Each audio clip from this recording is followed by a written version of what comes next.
On est maintenant en face donc de Zoé Adjani. Bonjour. Bonjour Zoé, bienvenue à la radio du cinéma. Merci beaucoup pour votre accueil. Merci, avec plaisir, avec plaisir. Et donc nous allons parler un petit peu de vous avant de parler du film. Très bien. Zoé, qui êtes-vous ?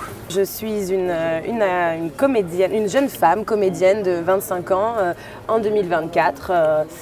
Et j'essaye de mettre ma vie au profit de l'art. Comment le cinéma s'est présenté à vous ? Il y a eu un concours de circonstances ? Ça a Très été tôt, une attirance particulière Oui, je suis née sur des plateaux de cinéma. D'accord. On peut juste préciser que vous avez un lien de parenté avec Isabelle Adjani. Bien sûr, mais pas voilà. que. J'ai ma mère qui était productrice de documentaires, mon beau-père qui est caméraman et steadicammer, qui a fait beaucoup de longs métrages à travers le monde. C'est comme un foyer, un plateau de cinéma. Je me sens vraiment à la maison dans ce microcosme-là, où tout se met en place dans n'importe quel lieu et puis on fait le montage technique et là je suis à la maison, quoi.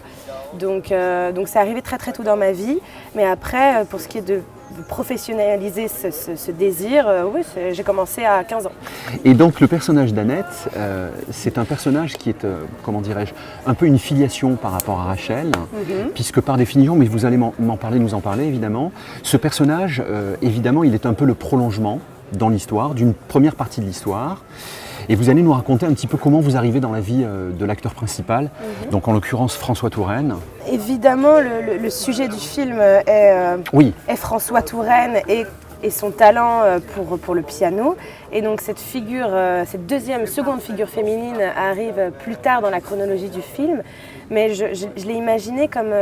je lui ai créé aussi toute une identité de cette jeune femme. La guerre commence, elle a 17 ans et elle a des envies parisiennes, elle a des envies aussi de sortir de sa condition sociale de base et en fait elle est arrêtée aussi dans son élan, quoi. Elle est arrêtée dans son élan pour essayer de s'émanciper. Et donc on revient ensuite à l'après-guerre et elle remonte à Paris et là elle se cherche et elle a vraiment ce désir de comprendre ce qu'est l'existence et de comprendre ce qu'est l'art. Pour moi, c'est vraiment ça.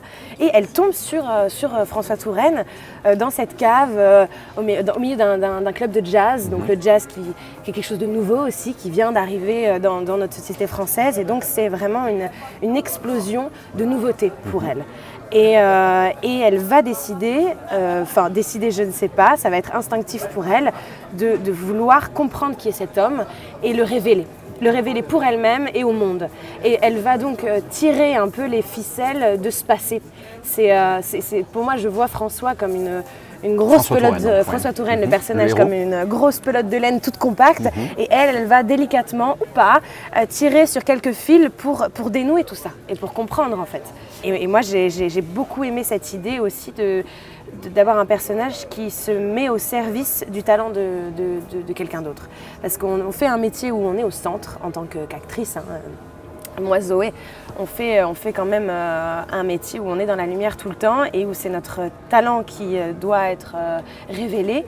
Alors que là, c'était vraiment l'idée de soi-même avoir une énergie folle, mais de ne pas savoir où la mettre. Et là, tout d'un coup, elle trouve une résonance. Une résonance, exactement. Un écho, finalement. Pour recentrer un tout petit peu l'histoire, pour qu'on comprenne bien, donc à la base, ce pianiste tombe amoureusement admiratif de sa professeure, qui est d'origine juive.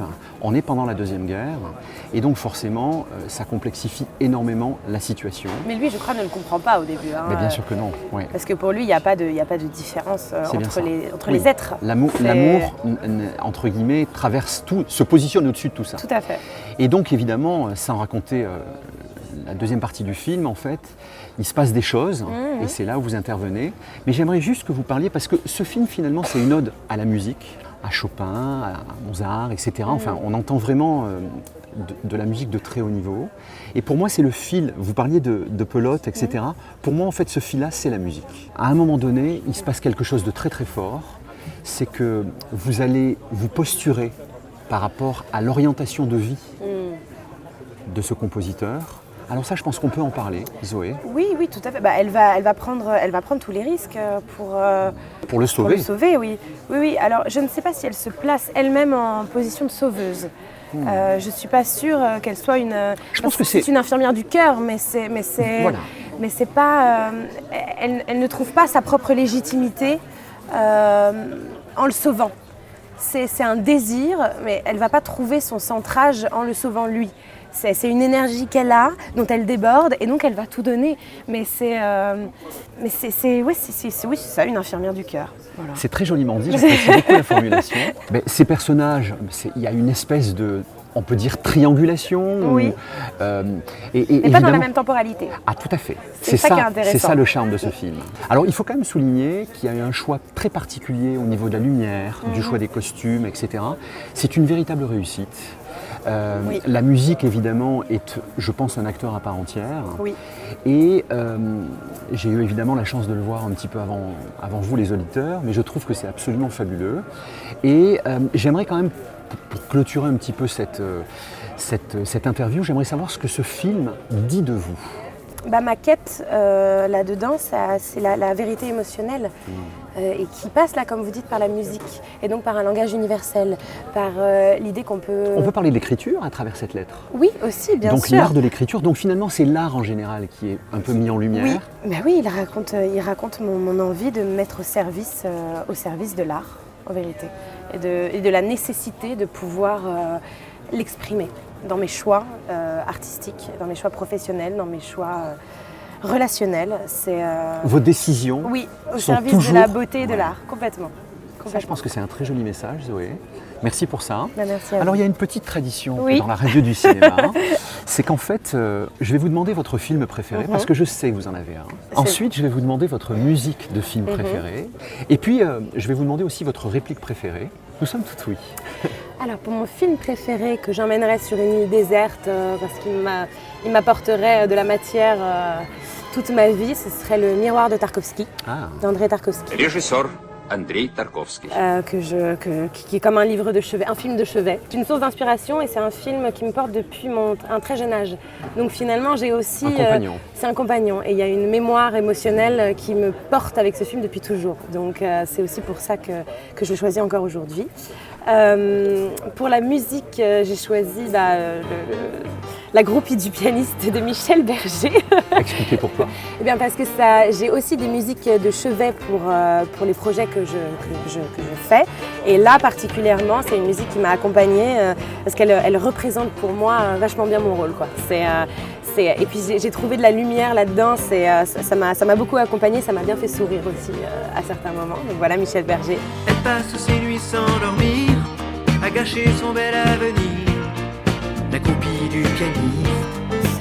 Et pour la réplique, eh bien, moi je dirais, dans ma vie, si je peux résumer ma vie, je dirais qu'il n'y a pas de bonne ou de mauvaise situation. Je dirais que si je devais résumer ma vie aujourd'hui avec vous, je dirais que c'est d'abord des rencontres. Si je devais résumer ma vie aujourd'hui avec vous, je dirais que c'est d'abord des rencontres. Des gens qui m'ont tendu la main peut-être à un moment où je ne pouvais pas, où j'étais seul chez moi. Et c'est assez curieux de se dire que les hasards, les rencontres forgent une destinée. Parce que quand on a le goût de la chose, quand on a le goût de la chose bien faite, le beau geste, parfois on ne trouve pas l'interlocuteur en face, je dirais, le miroir qui vous aide à avancer. Alors ça n'est pas mon cas, comme je le disais là, puisque moi au contraire j'ai pu, et je dis merci à la vie, je lui dis merci, je chante la vie, je danse la vie, je ne suis qu'amour. Bon, est-ce que la journée est bientôt finie ? Non, on a encore 2 séquences. Très bien, non mais parce qu'il faut se dépêcher, moi il faut que j'aille écouter ma radio là. De quoi ? La radio du cinéma bien sûr. Je vois bien que si quelque chose devait me manquer, ce serait plus le vin, ce serait l'ivresse. La radio du cinéma, la radio qui vous donne la réplique. Tu parles tout seul. T'as hâte de boire, hein ?